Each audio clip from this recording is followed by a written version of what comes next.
სახელითა მამისათა და ძისათა და წმინდისა სულისათა.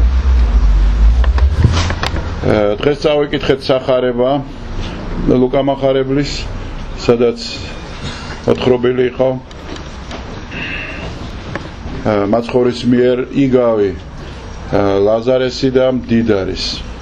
ძალიან ცნობილი იგავია, ხშირად გვისაუბრია ამაზე, ძალიან მნიშვნელოვანია და კიდევ ერთხელ ეკლესია შეგვახსენებს ამ იგავს და მის მრავალფერ შინაარსს.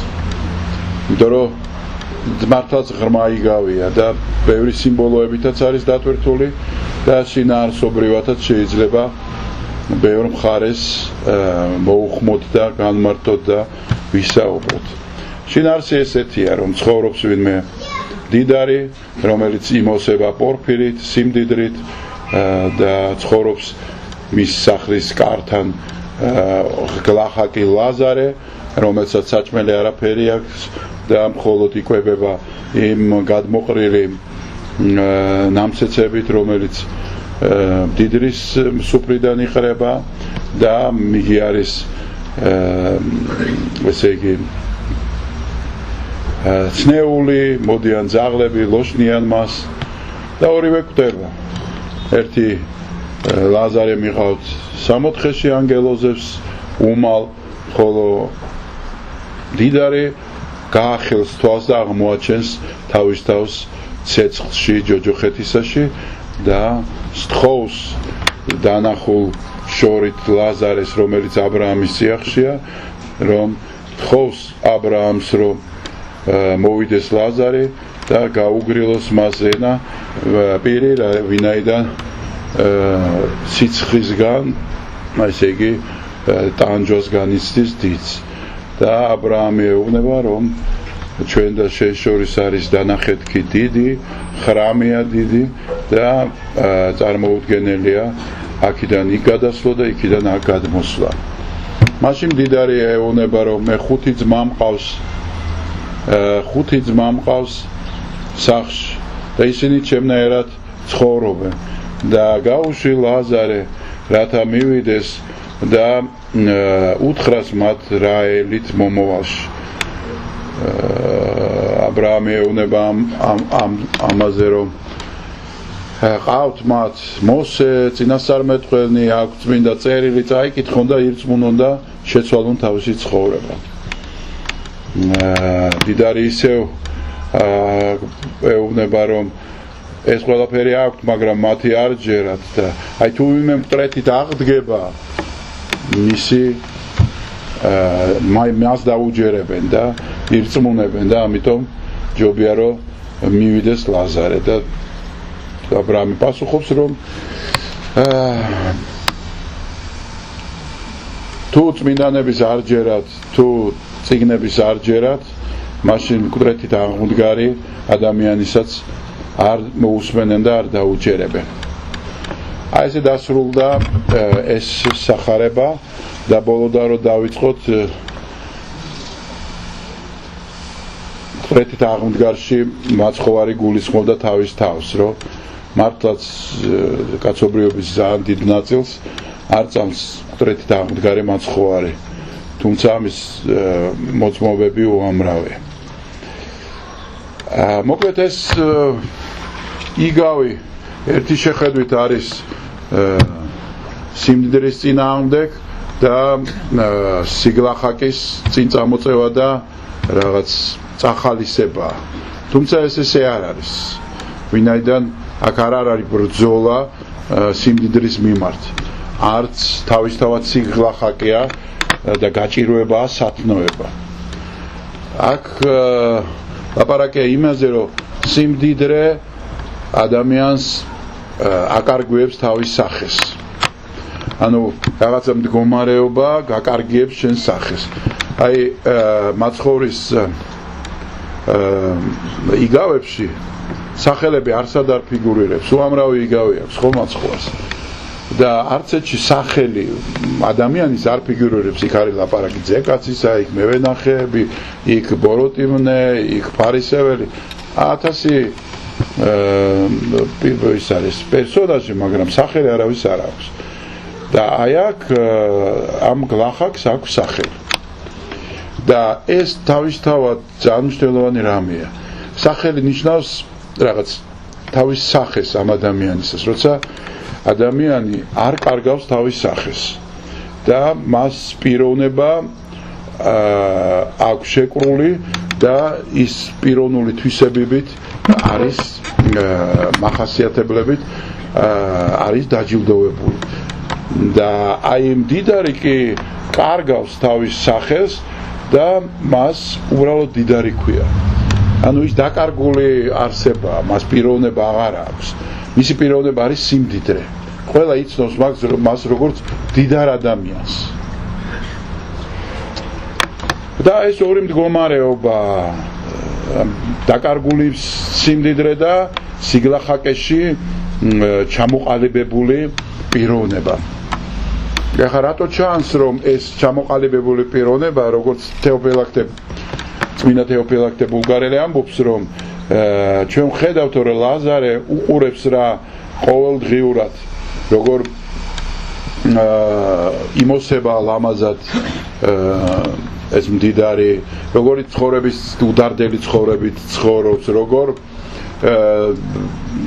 მეგობრებში დროს ატარებს, ახლობლებში, ნათესავებში, როგორი სუფრა აქვს დატვირთული პროდუქტებით და არ წამოწდება ერთი საყვედური ამ ღვთის მიმართ ან ამ დიდრის მიმართ. არც წუხს თავის მდგომარეობაზე და არც ვინმეს ესე იგი აყვედრის თავის მდგომარეობას. უბრალოდ პიროვნებაა, რომელიც სიგლახაკეში ინარჩუნებს ადამიანობას. და დაკარგული სახე მდიდრის შინაარსობრივად არის ის, რომ იგი ვერ ამჩნევს სხვა ადამიანს, სხვა პიროვნებას ვერ ამჩნევს. ანუ მან სახელიც არ იცის, ვინმეს უჭირს თუ არ უჭირს, ისიც არ იცის. უბრალოდ ვერ ამჩნევს, ვერ ხედავს. და აი ამიგავის შინაარსიც ალბათ თავარი ღერძი ამისა არის, რომ ადამიანმა დაინახოს მეორე ადამიანი, მოძებნოს მეორე ადამიანი. პრინციპში მოძებნაც არ ჭირდება, უბრალოდ უნდა აღმოაჩინო ადამიანი და ნებისმიერ ის ადამიანი, ვისაც შენ ცხოვრებაში ხვდები. როგორც ეპისკოპოსი კალისტოს ვერი იტყოდა, ადამიანი მეორე ადამიანში ჰპოვებს თავის ადამიანობას, თავის მეს შენ ურთიერთობაში ჰპოვებ. შენ მაშინ ხარ ადამიანი, როცა მეორე ადამიანს უზიარებ.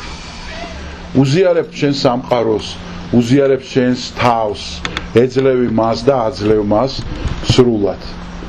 ადამიანი სოციალური არსებაა და ის მარტომყოფობა არის უბედურება და დაშლა ადამიანისა. თუმცა ვიცი ჩვენ ბერატყოფნის ინსტიტუტი ეკლესიაში, ახლა ამაზე არ გვექნება საუბარი, ეს თემა ცალკე განსახილველია, მაგრამ უბედურობა არის მარტომყოფობა. უბედურობა არის, როცა ადამიანი ასოციალურია, მას არ ჭირდება სხვა ადამიანი, არ უნდა სხვა ადამიანი და გარკვეულ მიზანტროპათაც იქცევა ხოლმე ადამიანი, რომელსაც ფაქტიურად ძულს სამყარო, იძულებს სამყაროს. არის ესეთი კარგი ამერიკული ფილმი, რაღაც ინგლისურად ესე ქვია Into the Wild, მაგრამ ქართულად რაღაც მოკლედ ადამიანი ახალგაზრდა, რომელიც მიდის აი ესე ცხოვრობს და უნდა რომ მარტო იყოს, არ უნდა ეს ამერიკული ცხოვრება, არ უნდა გართობა, არც რაღაცა თავის ცხოვრების დაალაგება, უნდა რომ აი მარტო უნდა იყოს სამყაროში და მართლაც უღრან ტყეში შედის და განმარტოვდება იქ, იპოვის ავტობუსს და ამ შეხოთაშორის ეს ფილმი ნამდვილ ისტორიაზე აგებული და იპოვის მიტოვებულ ავტობუსს უღრან ტყეში და იქ დაიწყებს ცხოვრებას, ცხოვრობს და იკვებება იმით, რაცაც მისცემს მას ბუნება. და რაღაც პერიოდი ესე ცხოვრობს და უხარია ესე რაღაც ცხოვრება და მე რაღაც სოკოს შეჭამს მოწამულს რომელიც არ იცოდა რომ არ იყო საკვებად გამოსაყენებელი და ნელ-ნელა კვდება ეს ადამიანი და ბოლო სიტყვებს რასაც დაწერს ეს არის ის რომ ბედნიერებაა როცა შენ სხვას უზიარებ ანუ აი ეს ადამიანი ბედნიერებას ეძებდა და ეგონა რომ ბედნიერი იქნებოდა მაშინ თუ ის გააკეთებდა იმას რაც მას უნდოდა და იქნებოდა მარტო ამ სამყაროსთან და თავის სამყაროს შექმნიდა რომელიც იქნებოდა ხელუხლებელი და ვერავის ვერ ექნებოდა მასში შეღწევის უფლება და რაღაცა მონახა ეს ყველაფერი გააკეთა ამისთვის თითქოს ჰარმონიულად ცხოვრობდა ბუნებასთან მაგრამ საბოლოო მისი აზრი შეიცვალა როცა ის კვდებოდა დაინახა რომ მაინც ადამიანი მაშინ არის ბედნიერი როცა შენსაც სხვას უზიარებ და შენ თავს აღმოაჩენს სხვაში და ის სხვა აღმოაჩენს თავის თავს შენში ფაქტიურად როგორც ის ზემოთხსენებული კალისტოს უარი ამას ადარებს ყოვლადწმინდა სამებაც ესეთი ურთიერთგაზიარება ჩვენი სამპიროვანი ღმერთი ეს არ არის ეს რა ქვია ერთპიროვნული ღმერთი ეს ერთი ღმერთია მაგრამ სამი ნიშნავს აი სწორედ ამ სიყვარულის ურთიერთობას აი ამ სიყვარულში და სწორედ ერთმანეთის განსჭვრეტას და გაზიარებას სიყვარულის ტრიალში ბრუნვაში და აი ადამიანის აღმოჩენა სწორედ ამაში იწყება როცა შენ ეძებ სხვა ადამიანს და მასში პოულობ შენ თავს წმინდა სოფრონი სახაროვი ესეთ რამეს ამბობს არქიმანდრიტი რომ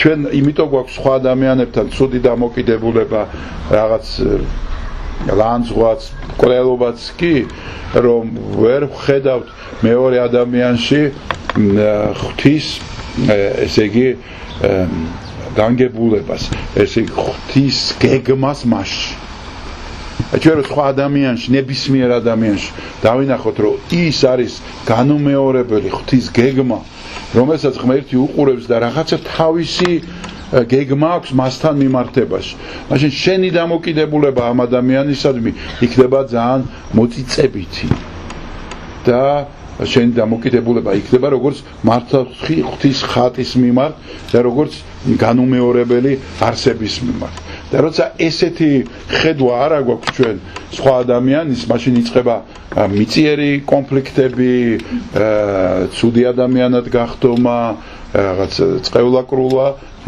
მკვლელობაც და სხვა უბედურებებიც არადა აი ამიგავიდანაც უფალი მოგვიწოდებს რომ ჩვენ ესე იგი აღმოვაჩინოთ ადამიანი დავინახოთ და გაუზიაროთ ანუ სიმდიდრე არ იყო პრობლემა დიდრისთვის არამედ მისთვის პრობლემა იყო ის რომ ვერ ხედავდა გვერდზე ვერავის გარდა იმისა ვისთანაც სიამოვნებდა ყოფნა და დანარჩენი უბრალოდ არ იყვნენ მის სათვალავში არ არიან არაფრად არ არის სხვათა შორის შენ თუ ადამიანს ვერ ხედავ სასუფეველში სხვა ადამიანს ან მასთან ერთად არ გინდა რომ იყოს სასუფეველში ეს იმას ნიშნავს რომ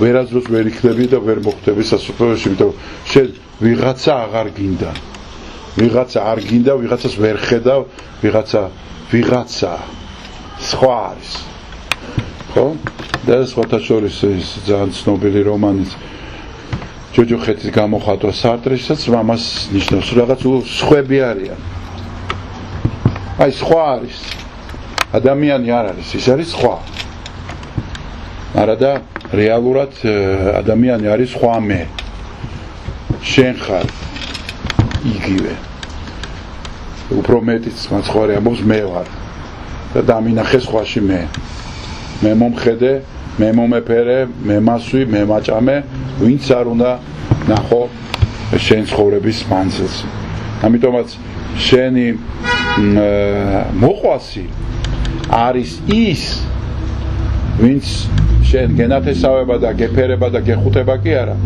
არამედ ვისაც შეგიძლია შენ მხისიერად დახმარება. ვისაც შეგიძლია შენ უმალ დახმარება, ვინ შენ გვერდშია და ამ წუთას სჭირდება შენი დახმარება. ეხლა შეგიძლია შენ ამის გაკეთება. ამიტომ დღევანდელი სახარება არანაირად არ უნდა ჩავთვალოთ რაღაც სიმდიდრის წინააღმდეგ ან წარმატების მიწიერი წარმატების წინააღმდეგ, უბრალოდ უნდა გვახსოვდეს ყოველთვის, რომ ერთ დღეს ჩვენ წარვდგებით ღვთის წინაშე და ჩვენი განვლილი ცხოვრება იქნება განსაზღვრელი ჩვენი მარადიული ყოფისა. სიკვდილი არა როგორც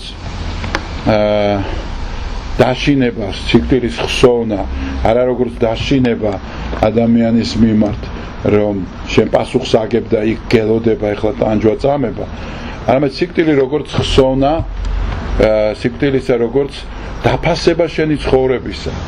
შენი ცხოვრება ბევრად უფრო შინაარსობრივი და აზრიანი ხდება მაშინ, როცა სიკვდილი არსებობს. მაშინ მიეცემა ყოველდღიურ შენ ცხოვრებას აზრი, ნიშნულობა, საიდუმლოების შემცვლელობა, რაღაცა მეტის დანახვა და მეტის აღქმა და გაზიარება და ცხოვრებაში გატარება. ისე დანარჩენ ყველანაირ შემთხვევაში სიკვდილის დავიწყებით, იწყება ადამიანის სრულ განლაღება, უაზრო ცხოვრება და დროის მოკლა. გაგვიგია ხო? როგორ მოვკლათ დრო?